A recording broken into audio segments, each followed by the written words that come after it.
Précédemment, dans les aventures de Captain Cinema. Je veux pas que tu reviennes, moi. Wesh, big up Batman. Drop it.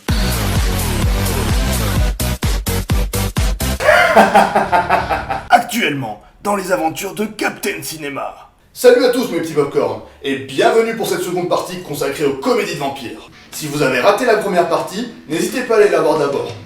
Ou vous pouvez commencer par celle-ci, mais c'est un peu comme battre votre omelette sans avoir cassé les œufs. Vous allez avoir un paquet de coquilles et ça va pas être très digeste. Allez, le générique.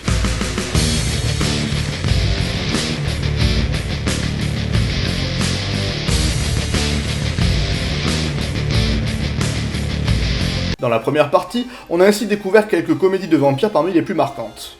Le bal des vampires, Fright Night, ou encore Embrasse-moi vampire, tant de films qui ont marqué d'une manière ou d'une autre le 7ème art. La majorité du temps, nous avons d'ailleurs retrouvé certains thèmes. D'abord, celui de l'érotisme et de la sensualité.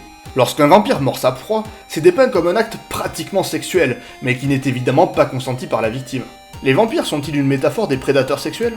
L'iconographie autour de ce thème regorge en tout cas de sous-entendus qui semblent l'indiquer. L'autre thème qu'on retrouve assez souvent, et assez logiquement, c'est évidemment celui de la mort.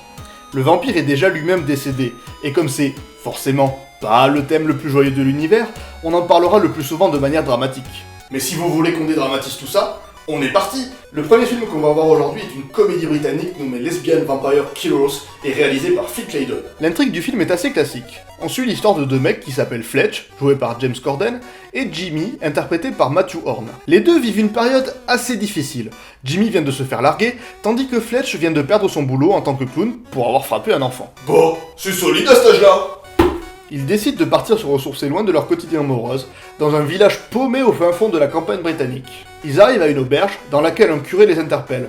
En voyant Jimmy, il est sûr et certain de reconnaître le descendant d'un célèbre tueur de vampires. J'espère que mes petits-enfants aussi auront des têtes de super-héros, et que les gens viendront dans la rue pour leur demander « Eh, mais ça serait pas vous les petits-enfants du plus célèbre des capitaines du XXIe siècle ?»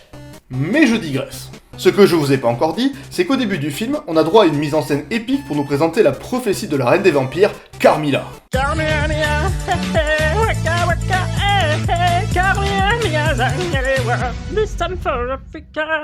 À l'époque des croisades, alors que les hommes étaient partis à la guerre, elle était entrée dans le village et avait alors transformé toutes les femmes restées sur place en dangereuses lesbiennes vampires. Non mais me regardez pas comme ça, hein. Moi aussi je trouve ça complètement con. Mais c'est pas moi qui ai écrit le film. Le problème, c'est qu'un gars, l'ancêtre de Jimmy, c'est lui qu'on voit à l'écran là d'ailleurs, n'était pas vraiment content que sa femme soit devenue une vampire lesbienne. Il décide donc de se venger et s'en va forger une épée pour tuer Carmilla. Sauf que la reine des vampires, dans son dernier souffle, lance une malédiction. Le jour où le sang d'un descendant de celui qui l'avait tué serait mélangé au sang d'une vierge, alors pourrait se lancer la résurrection de Carmilla. Donc oui, concrètement, puisque Jimmy est le descendant de ce type-là, on se doute bien qu'à un moment ça va mal tourner, que son sang va se mélanger, et que ça va ressusciter la reine des vampires. On a donc trouvé le descendant du tueur de vampires, il faut maintenant la vierge. Et, comme par hasard, en quittant l'auberge, les deux jeunes hommes tombent sur une voiture conduite par 4 jeunes femmes, qui sont malencontreusement tombées en panne en se rendant dans un chalet pour faire la fête. Oh bah ça tombe bien alors. Ils les rejoignent, et évidemment ça part en cacahuète, les nanas se font mordre les unes après les autres par une méchante vampire sortie de nulle part, donc ils s'entretuent, ils découvrent que la seule nana qui n'a pas été mordue, Lot, est comme par hasard vierge, et du coup forcément, Jimmy et Lot sont capturés par la méchante. L'objectif de la méchante ? Faire revenir la reine des vampires, dont on ne doit pas prononcer le nom parce qu'à force je vais finir par payer des droits d'auteur à Shakira. Bref, tout le monde s'en mêle, le curé revient, tout le monde meurt, ça dégouline de sang, Carmilla revient... Ça mord, ça meurt, ça brandit des crucifix dans tous les sens, jusqu'au dénouement final lors duquel Jimmy lance son épée et tue Carmilla.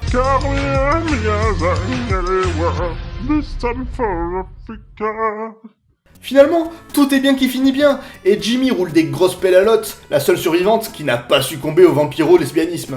Je pensais jamais dire cette phrase, hein, mais peut-être qu'elles étaient très heureuses en vampire lesbienne. Est-ce qu'on leur a seulement demandé leur avis ?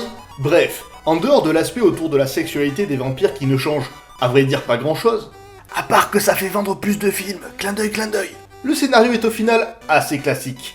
C'est une histoire de deux gentils un peu bébêtes qui essaient de tuer la méchante vampire pour sauver la demoiselle en détresse. Pour le reste, on relèvera de très bons points. Les deux acteurs principaux, connus pour avoir travaillé à la télévision anglaise ensemble, sont très complémentaires et nous font souvent sourire, parfois même rire.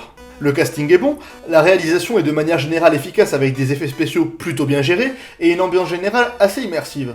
Alors est-ce que Lesbian Vampire Killers est un bon film ? Mais parfois, malgré de nombreux bons ingrédients, la mayonnaise ne prend pas.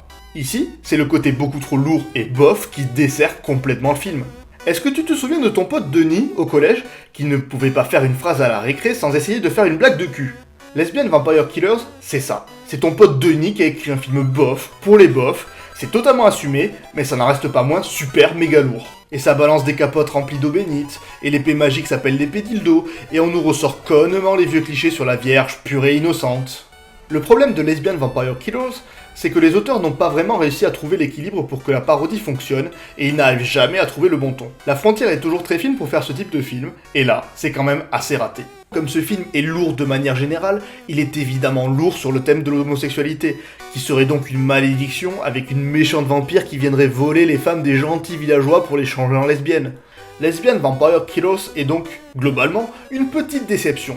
Ce n'est pas un si mauvais film, car celui-ci a de nombreuses qualités dont ne peuvent pas se vanter d'autres films, mais il est plombé par une énorme lourdeur. À la limite, regardez-le avec vos potes bof, ou regardez-le tout seul si vous êtes vous-même un bof. Mais sinon, vous trouverez beaucoup mieux à faire. Par exemple, en regardant Vampire Girl versus Frankenstein Girl. Et évidemment, si je vous dis comédie de vampire japonaise, vous vous attendez au pire. Et vous savez quoi ? Vous avez totalement raison. Sorti également en 2009, ce film co-réalisé par Yoshihiro Nishimura et Naoyuki Tomomatsu est un gros pétage de plomb totalement kitsch. On nous raconte l'histoire de deux adolescentes, l'une vient tout juste d'arriver au lycée et elle s'appelle Monami. Ah oui, si jamais c'est une vampire, ça aura peut-être son importance pour la suite. L'autre adolescente s'appelle Keiko.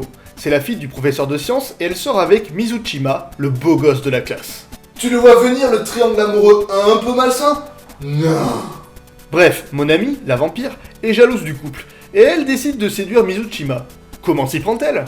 L'adolescente vampire veut choper le beau gosse du lycée. La méthode la plus efficace est petit A, l'inviter à boire un café après les cours. Petit B, lui écrire une lettre pour lui dévoiler ses sentiments. Petit C, lui offrir un joli bouquet de fleurs. Petit D, lui offrir un délicieux chocolat. Vous ne trouvez pas ? Mais c'est facile pourtant. C'est évidemment la réponse D, lui offrir un délicieux chocolat. Chocolat fourré avec son propre sang pour le transformer lui aussi en monstre psychopathe et qu'il passe les 14 prochains siècles au fond d'une crypte à se cosplayer en chauve-souris en bouffant de l'hémoglobine matin, midi et soir. Pardon. C'était donc la réponse D, oui. À partir de là, le pauvre jeune homme se change effectivement en vampire et les deux jeunes femmes commencent à se battre sur le toit du lycée. Sauf que Keiko, la copine du mec qui vient de se changer en vampire, se viande lamentablement et s'empale sur des piliers tout en bas, un peu comme Nathan à la fin de la saison 1 de Misfits. Save me, Barry! On pourrait penser que ça va s'arrêter maintenant, mais non! Parce que le titre du film c'est Vampire Girl versus Frankenstein Girl! Un peu plus tôt dans le film, on apprenait que le père de Keiko est en fait un savant fou qui a une espèce de Batcave maléfique sous le lycée, où il mène des expériences cheloues pour essayer de ramener les morts à la vie. Oh bah ça tombe bien alors! En utilisant du sang de vampire, il arrive à rendre la vie à sa fille, qui décide de se venger. S'ensuit alors un combat absolument épique entre les deux jeunes femmes pour gagner définitivement le cœur de Mizuchima, sans qu'on en ait rien à foutre de ce qu'il en pense, lui.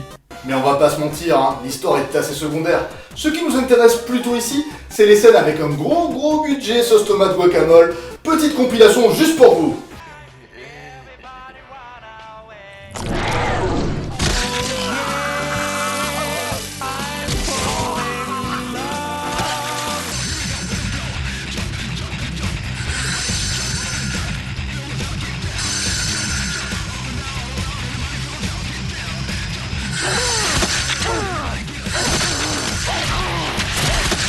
Enfin, bref, on ne va pas spoiler les quelques twists que nous réserve la fin du film, et on va aller droit au but.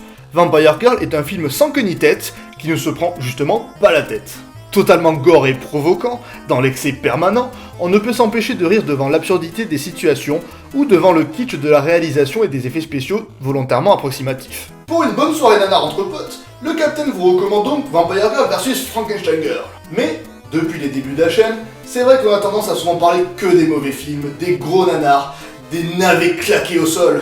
Et si, pour une fois, on parlait d'un vrai bon film? Ha! Vous ne l'aviez pas vu venir celle-là, hein? Bon, on va en parler assez rapidement. L'idée, c'est que vous alliez le voir. Pas que je vous raconte l'histoire de A à Z. Yes! Nighttime.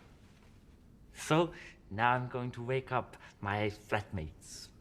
En 2014, en Nouvelle-Zélande, sortait What We Do in the Shadows, aussi appelé Vampire en toute intimité en français. Film de Jemaine Clement et de Taika Waititi, qu'on a retrouvé depuis à la réalisation de blockbusters comme Thor Ragnarok ou de Jojo Rabbit. On peut également noter qu'il existe une VF dirigée par Alexandre Astier avec les voix de Fred Testo et de Bruno Salomon, qui est assez différente et qui prend un certain nombre de libertés par rapport à l'œuvre originale. Personne ne va manger les caméramans, à la limite celui-là. C'est à vous de voir. Personnellement, j'ai préféré la VO qui se déroule à Wellington, mais la VF qui se déroule à Limoges a également ses qualités. Bref, pour en revenir au film, celui-ci est une parodie de documentaire, un peu comme dans la série The Office pour les amateurs. Sauf qu'ici, au lieu de nous montrer la vie d'un bureau à travers les yeux d'une équipe de caméramans, on va plutôt suivre une colocation de vampires. Certains sont là depuis des milliers d'années, alors que d'autres viennent à peine d'être transformés en vampires. Et pourtant, tant de questions restent sans réponse. Qui va faire le ménage? Comment négocier avec ces rustres de loups-garous? Comment ramener des humains à la maison pour les bouffer? Tant de questions qu'on ne se pose pas assez souvent si vous voulez mon avis. Notre colocation se compose de Viago, 379 ans, tombé amoureux d'une humaine qu'il essaie de retrouver depuis plusieurs décennies. Vladislav, 862 ans, qui est un peu le bourrin du groupe. Deacon, seulement 183 ans et qui faisait partie de l'armée des vampires nazis durant la Seconde Guerre mondiale. Et enfin, Peter, un vampire de 8000 ans qui vit dans un cercueil à la cave et ne sort pratiquement jamais. Grâce à l'aide de Jackie, une humaine manipulée par Deacon, ils arrivent de temps en temps à faire venir des innocents chez eux pour les dévorer. C'est lors d'un de ces repas qu'ils rencontrent Nick, celui qui va devenir leur nouveau, et très pénible, colocataire, après avoir été épargné par l'équipe. Nick ramène régulièrement Stu, son ami informaticien, qui passe ses journées à chiller dans la maison avec les autres vampires sans jamais être plus perturbé que ça. C'est dans ce contexte que nos colocataires se préparent pour la fête des vampires, qui aura lieu dans quelques mois. Les acteurs sont tous grandioses, avec leurs accents néo-zélandais à couper au couteau, et l'humour est absolument parfait. Tous les personnages nous font rire de par leurs excès, de par leur décalage, leur impossibilité d'adaptation au monde réel, ou tout simplement de par leurs relations qui se construisent tout le long du film. Oui, ce sont des tueurs sanguinaires, mais on s'attache à eux, et on a envie de les voir galérer et s'embrouiller. Parviendront-ils à préparer correctement la fête des vampires? Finiront-ils par bouffer Stu, leur pote informaticien? Ou par se débarrasser de Nick, le vampire insupportable? Si vous avez aimé le délire de The Office, vous allez forcément aimer What We Do in the Shadows, que je vous conseille très vivement. Il existe d'ailleurs également une série du même nom qui raconte une autre histoire dans le même univers, si vous souhaitez par la suite continuer l'aventure avec nos sympathiques amis à dents pointus. C'est ainsi que se termine ce dossier sur les comédies de vampires, et le moins qu'on puisse dire, c'est qu'il y en a pour tous les goûts. Comédie à l'ancienne, nanar avec Nicolas Cage, film gore japonais impossible à raconter, film mauvais comme excellent. Mais n'est-ce pas finalement cette diversité qui fait la beauté du cinéma? Je vous laisse méditer là-dessus. Et en attendant, je retourne à ma mission. Éradiquer les mauvais films, combattre les navets avec moult barbarie. En attendant, je vous dis à très bientôt mes petits popcorn. Plein d'amour sur vous. Générique.